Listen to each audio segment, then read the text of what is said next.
வெளியூருக்கு எங்கேயாவது போறீங்களா அல்லது லீவ்ல ட்ரிப்புக்கு ஏதாவது பிளான் பண்றீங்களா? அப்ப மணக்க மணக்க இந்த பூண்டு குழம்பு செஞ்சு எடுத்துட்டு போங்க.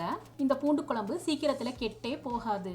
இட்லி, ரைஸ், சப்பாத்தி இதோட தொட்டு சாப்பிட டேஸ்ட் வந்து அலாதியா இருக்கும். இன்னைக்கு என்ன குழம்பு வைக்கலாம்னு காலையில யோசிக்கிறதுக்குள்ள இந்த பூண்டு குழம்பு சட்டு விட்டுன்னு செஞ்சிடலாம். இந்த பூண்டு குழம்பு பேச்சுலர்ஸ்க்குலாம் ஒரு வரப்பிரசாதம்னே சொல்லலாங்க. ரொம்ப கஷ்டப்படாம 15 நிமிஷத்துல ஈஸியா செஞ்சிடலாம். உங்களுக்கு வாயு தொல்லை அதிகமா இருக்கா? அப்ப இந்த பூண்டு குழம்பு வாரத்துக்கு ஒரு தடவை செஞ்சு சாப்பிட்டு பாருங்க, சீக்கிரம் குணமடைவீங்க. வாங்க ஃப்ரெண்ட்ஸ், வெல்கம் டு ஜாக்ஸூ கிச்சன்.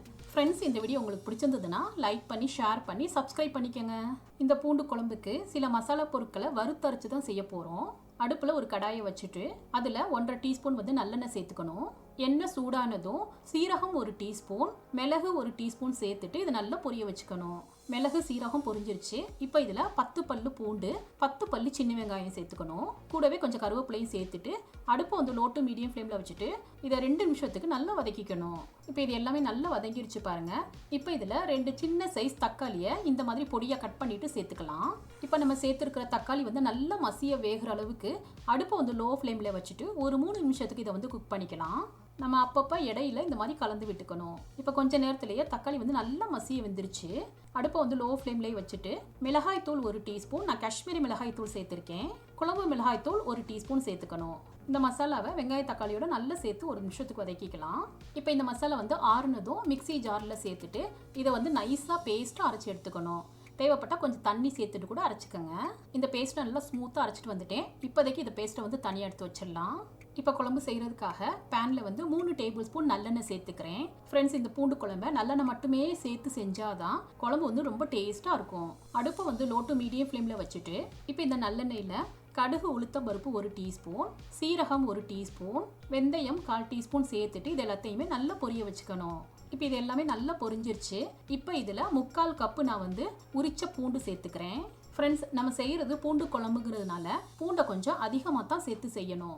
இப்போ இதில் சின்ன வெங்காயத்தை இந்த மாதிரி பொடியாக கொஞ்சம் கட் பண்ணிட்டு சேர்த்துக்கலாம். ஃப்ரெண்ட்ஸ், இந்த குழம்புக்கு சின்ன வெங்காயம் சேர்த்தா தான் குழம்பு வந்து நல்லா ருசியாக இருக்கும். கொஞ்சமாக கருவேப்பிலையும் சேர்த்துட்டு இது எல்லாத்தையுமே ஒரு 3 நிமிஷத்துக்கு நல்லா வதக்கிக்கலாம். இப்போ பூண்டு வெங்காயம் ஓரளவுக்கு நல்லா வதங்கிருச்சு பாருங்க.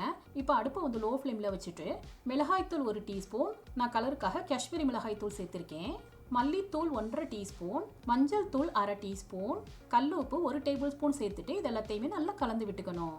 அடுப்பை வந்து லோ ஃப்ளேம்லேயே வச்சுட்டு கலந்து விடுங்க, இல்லைன்னா மசாலா கருகிடும்.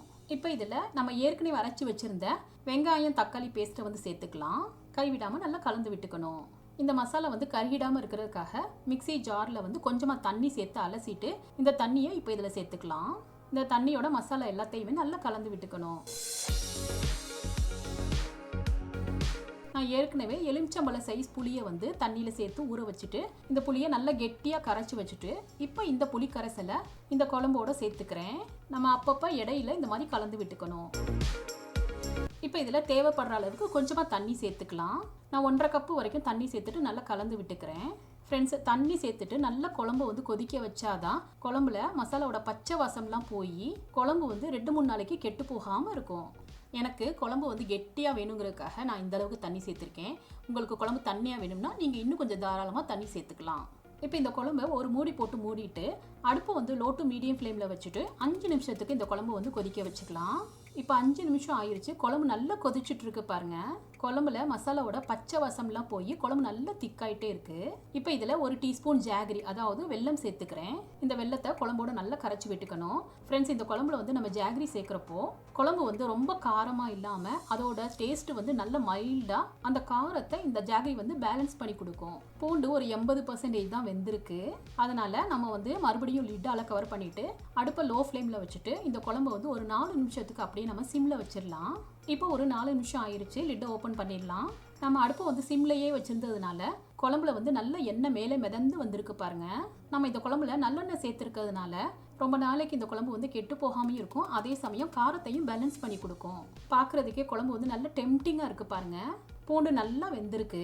இந்த குழம்பை சாதத்தோடு சேர்த்து சாப்பிட்றப்ப அம்புட்டு ருசியாக இருந்ததுங்க. இது சாதத்தோடு மட்டும் இல்லை, இட்லி சப்பாத்தியோட சேர்த்து சாப்பிட்றப்ப டேஸ்ட் வந்து சூப்பராக இருக்கும். ஃப்ரெண்ட்ஸ், நீங்களும் இந்த பூண்டு குழம்பு ரெசிபியை ஒரு தடவை ட்ரை பண்ணி பார்த்துட்டு உங்கள் எக்ஸ்பீரியன்ஸை கமெண்ட்டில் ஷேர் பண்ணுங்கள். சுவையான சமையல், சுகமான வாழ்வு. தேங்க்யூ.